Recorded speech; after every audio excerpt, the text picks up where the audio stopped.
Détresse des habitants du quartier Kogelos qui interpellent les autorités sur la progression dangereuse des têtes des érosions menaçant leurs habitations. Il faut agir vite pour sauver toute une communauté. Le quartier Kogelos en voie de disparition. 2 têtes d'érosion menacent ces quartiers situés après le plateau des professeurs de l'université de Kinshasa.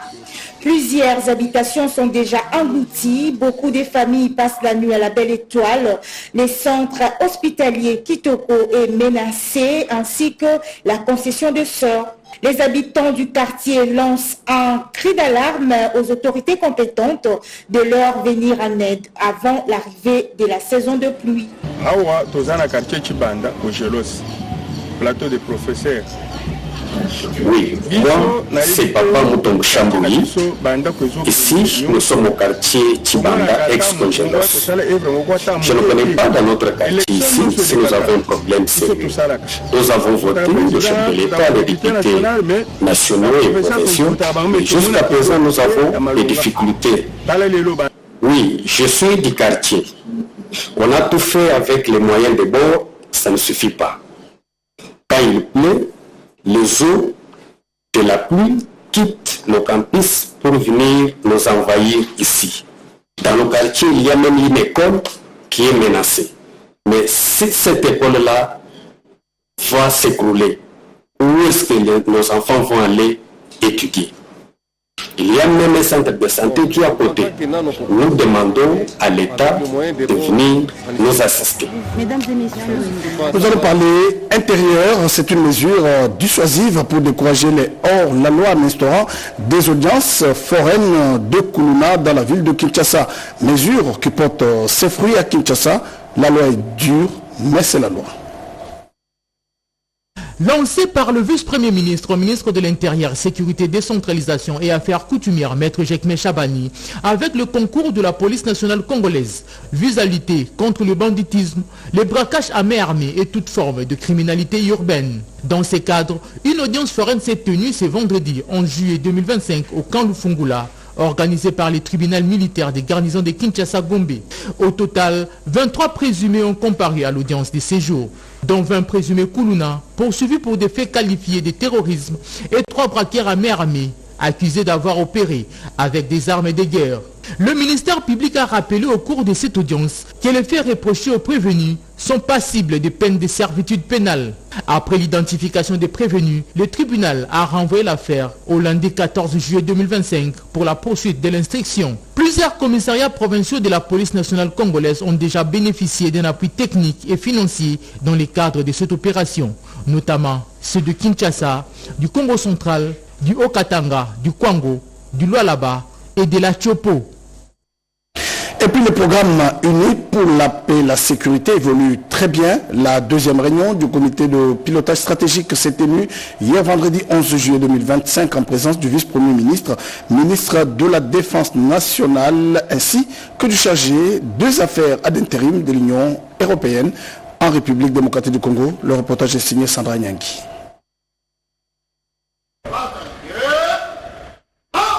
La deuxième réunion du comité de pilotage stratégique du programme uni pour la paix et la sécurité a permis aux parties prenantes d'évaluer l'état d'avancement du programme depuis son lancement en 2023 afin de définir les prochaines étapes opérationnelles. Au cours de ces assises, les discussions ont gravité autour de 4 points essentiels, notamment l'accompagnement de la mise en œuvre de la réforme de l'armée ainsi que le renforcement des capacités de l'armée pour soutenir et protéger les populations civiles dans les zones de conflit. Les parties prenantes ont évoqué la possibilité d'accélérer les activités dans les provinces cibles, notamment Kinshasa, Nord Kivu, Kasai central et Ituri. Notre objectif commun est bien entendu de renforcer l'efficacité de la prestation des services du secteur de la sécurité et de la justice vers la population afin de nous protéger ses communautés sociales et ses investissements. Je me félicite des excellents échanges avec nos équipes qui ont conduit aujourd'hui à cette réunion, qui nous permettra de comprendre les réalisations, analyser et mettre en débat les difficultés rencontrées. Dans sa prise de parole, le VPM de la Défense nationale et des anciens combattants, Maître Guy Kabombo Mwadianvita, a formulé le vœu de faire de ce comité de pilotage un cadre de décision pragmatique centré sur le renforcement de coopération entre les parties prenantes. Comme vous le savez, la République démocratique du Congo s'est engagée depuis plusieurs décennies dans un processus de réforme de son armée avec comme objectif la création d'une armée républicaine, professionnelle, moderne, crédible et dissuasive, destinée à répondre aux nombreux défis tant internes qu'externes auxquels elle est confrontée. Rappelons par ailleurs que le projet européen uni pour la paix et la sécurité, UPS en sigle, financé par l'Union européenne à hauteur de 29,6 millions d'euros pour la période allant de 2023 à 2027, dont la gestion est confiée aux agences Expertise France et agences belges de développement, s'inscrit dans la continuité des initiatives de l'Union européenne en République démocratique du Congo, succédant aux missions ESSEC et Projet Progress. Nous allons nous rendre dans le Haut-Ouélé pour voir ce qu'a été la célébration de la journée de barreau à Isiro. La 57e journée nationale du barreau congolais, édition 2025, a été célébrée à Isiro sous forme d'une journée de réflexion organisée le 10 juillet 2025 au centre d'accueil Bomukandi. Y ont participé tous les avocats inscrits au tableau de l'ordre. Les échanges et discussions à cette occasion ont tourné autour de la création d'un barreau ainsi que les conditions d'organisation et de fonctionnement de ces corps. La déontologie qui gouverne l'exercice de cette noble profession a aussi été au centre de cette commémoration. Maître Domengassa Ezabele, secrétaire de l'ordre au barreau du Haut-Ouélé, revient sur l'évolution positive de leur organe en termes d'effectifs. Le barreau du Haut-Ouélé a été créé le 23 octobre 2018 avec 17 avocats. Aujourd'hui, nous avons plus de 150 avocats au barreau du Haut-Ouélé. Et le barreau du Haut-Ouélé a connu plusieurs défis que petit à petit, ces défis sont en train d'être relevés parce que nous sommes en train de mettre au service de la nation les différentes compétences et la province du Haut-Ouélé en général en est fière avec le barreau du Haut-Ouélé. Il n'a pas manqué d'inviter ce père à être des modèles au service de la nation. Il rend service à la société, raison pour laquelle nous invitons les avocats du barreau du Haut-Ouélé d'être utiles à la société et de faire une auto-évaluation au regard de la nature du travail, de sa prestation dans la société. Envie d'immortaliser les relations de confrérie, les avocats du barreau du Haut-Ouélé ont passé un bon moment de partage à l'occasion de cette occasion. Nous allons nous rendre dans le sud de Bangui et on s'arrête précisément à Guémena. Le nouveau commissaire provincial de la police nationale congolaise a été présenté aux unités de FARDC de la PNC garnison de Guémena. C'était lors d'une grande parade. Telle est la devise des forces armées de la République démocratique du Congo et de la police nationale congolaise.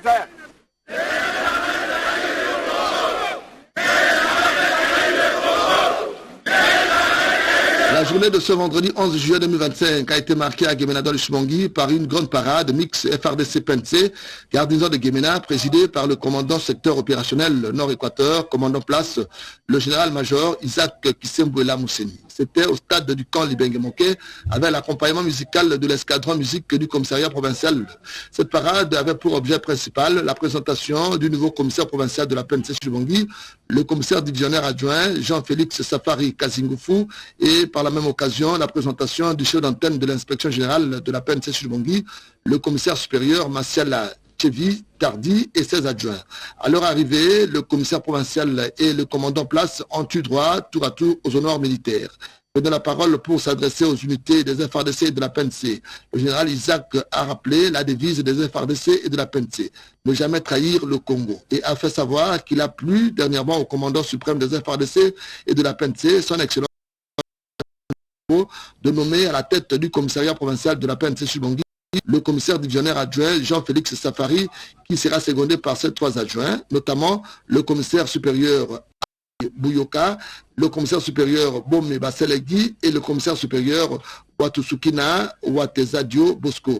Il les a par la suite présentés aux unités présentes à la parade et a requis respect et obéissance à leur égard.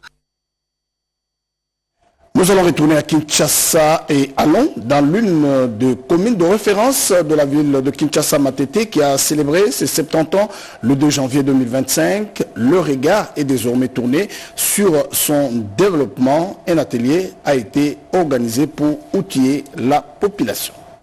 C'est un travail de réflexion à la base pour le développement d'une entité administrative qui recèle une grande histoire. Solidarité Matete, qui regroupe les anciens de cette commune, est aussi un cercle de réflexion pour garantir le développement et la sécurité des habitants de Matete. Et la journée du 11 juillet a été mise à profit pour discuter et entrevoir de perspectives de développement.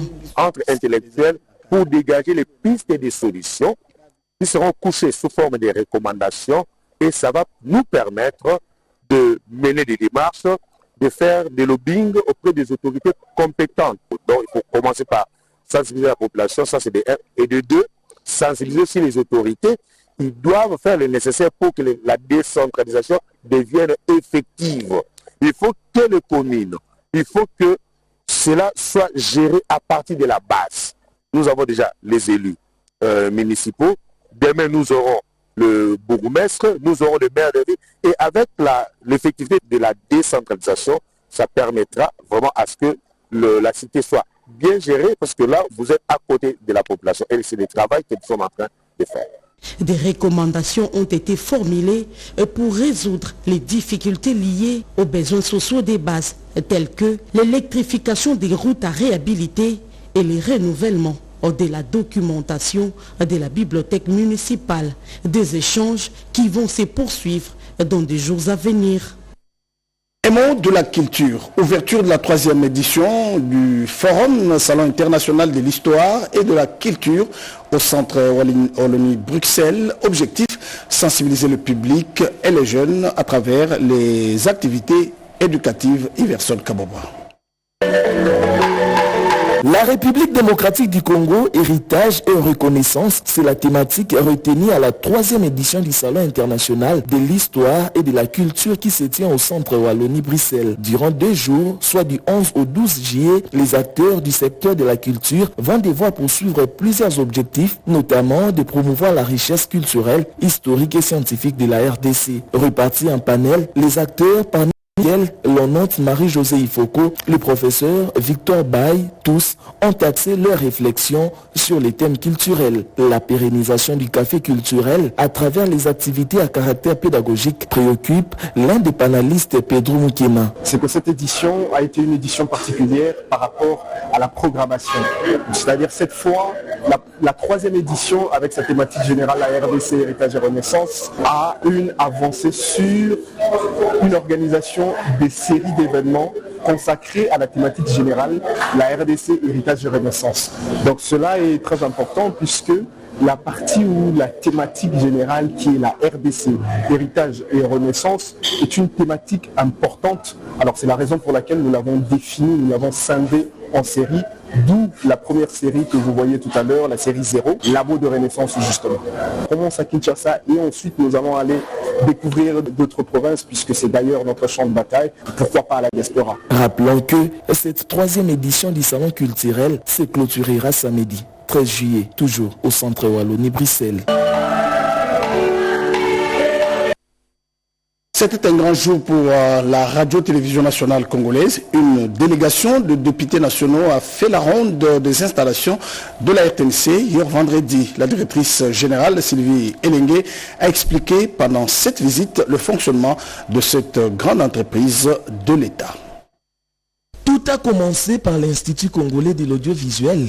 Cette structure de la radio-télévision nationale congolaise spécialisée dans la formation et le développement du secteur de l'audiovisuel et du numérique. au bâtiment de la radio et de la télévision, le directeur général de la RTNC, Sylvie Lengue Niembo, a expliqué aux députés nationaux le mode de fonctionnement de la radio et de la télévision nationale pour atteindre le grand public. Au studio Mama Angebi, les députés nationaux ont pu se rendre compte de l'état d'équipement et matériel de ces studios. La visite s'est clôturée au centre de santé de la RTNC. Les parlementaires ont promis de plaider la cause de la chaîne publique pour l'amélioration des conditions de travail. Le Parlement, à travers la commission d'aménagement, avait bien voulu accompagner Madame DG et la RTNC pour que la RTNC puisse être installée dans toutes les provinces, territoires et villes. Vous constaterez que la RTNC n'est pas totalement suivie sur toute la République démocratique du Congo. Et voire même la modernisation qui se fait actuellement, c'est un problème de beaucoup d'argent. Il faut accompagner Madame DG et tout ce qui se passe ici pour que la RTNC soit une chaîne vraiment nationale qui reflète l'aspect d'une chaîne nationale. Parce que nous constatons que l'État n'appuie pas totalement la RTNC. Nous, en tant que députés nationaux, accompagner Madame DG là où elle ne peut pas, que nous puissions aller pour que la RTNC redevienne les tam-tams d'Afrique aujourd'hui. La délégation est repartie plutôt satisfaite après avoir signé le livret d'or. Et puis, après la présentation, devant la crème intellectuelle, l'ouvrage abstraite du directeur général de l'Académie des Beaux-Arts, Henri Kalama, a fait l'objet d'une discussion scientifique. Précision avec Cédric Kenina. Abstraire, un ouvrage riche qui met en évidence les talents d'un artiste aux antipodes du conformisme. Henri Kalama Akoulez, directeur général de l'Académie des Beaux-Arts, auteur de cet ouvrage qui met, sous la forme d'un alliage esthétique et éthique, et sublime l'art dans toutes ses dimensions. Cet ouvrage était au cœur d'une discussion scientifique avec des érudits, corps scientifiques, chercheurs, étudiants, tout a été passé au peigne fin. C'est une grande contribution à l'histoire de l'art contemporain. Il est vrai que l'art abstrait n'est pas étrangère aux artistes ou à l'histoire de l'art congolais, mais l'œuvre du professeur Kalama vient marquer comme une contribution valable qui concilie et en même temps la philosophie et l'art. Et l'exercice qui était notre aujourd'hui, comme dans nos ateliers de la pensée de l'Académie des Beaux-Arts, c'était de discuter avec l'auteur à partir de 4 personnes qui ont essentiellement lu l'ouvrage, qui en ont fait une lecture critique, et discuter avec l'auteur pour savoir s'il est compris, et pour savoir s'il y a cette diapason, s'il y a cette harmonie entre lui et le public. Une œuvre d'esprit est par essence une contribution à la vie en communauté, et abstraire en fait partie. Nous allons terminer ce journal par cette nouvelle de l'arrivée de la délégation des religieux venant des États-Unis d'Amérique pour prier certainement pour la RDC. Au-delà des accords politiques et diplomatiques, les retours de la paix en République démocratique du Congo passent aussi, dans une certaine mesure, par une alliance spirituelle. À cet effet, une délégation américaine composée de plus de 10 pasteurs, membres du bureau de la foi de la Maison Blanche, séjourne à Kinshasa, conduite par le pasteur Travis Johnson. Cette mission entend sceller une alliance spirituelle pour accompagner les efforts de paix en RDC. The DRC has a rich Christian heritage, and so it's so good to be with brothers and sisters in Christ. Le Congo est plus important, il a un grand nombre de chrétiens, une grande influence chrétienne. Voilà pourquoi c'est important qu'ils soient ensemble avec le Congolais dans cette nouvelle bataille spirituelle. Antoine Gonda Mangalibi, ambassadeur itinérant du président de la République, invite le peuple à faire confiance au chef de l'État Félix-Antoine Tshisekedi. Par rapport à la diplomatie ecclésiastique, la diplomatie religieuse, nous pouvons faire confiance au chef de l'État qui a confié ce pays à Dieu. Et voilà, ça se matérialise et je pense que le peuple congolais peut avoir de nouveau cet espoir de pouvoir aller de l'avant. Les députés nationaux Eliezer Tamboué saluent les mariages entre les États-Unis et la RDC. La politique nous a unis à travers un accord, qui du reste, l'accord, il y a un autre pays. Mais le rapprochement entre les États-Unis d'Amérique et la RDC doit être confirmé à travers la foi que nous prenons aussi. Un moment de prière entre pasteurs congolais et américains est prévu ce dimanche à l'esplanade du Palais du Peuple, enfin, de dédier la nation entre les mains du Très-Haut. Fin de ce journal de Jean-Pierre Ndolo Demazou, réalisé par Chimène Dondo avec les concours rédactionnels de Christelle Louindoula. Merci à toute l'équipe en régie. Je vous retrouve tout à l'heure à 20h pour la grande édition.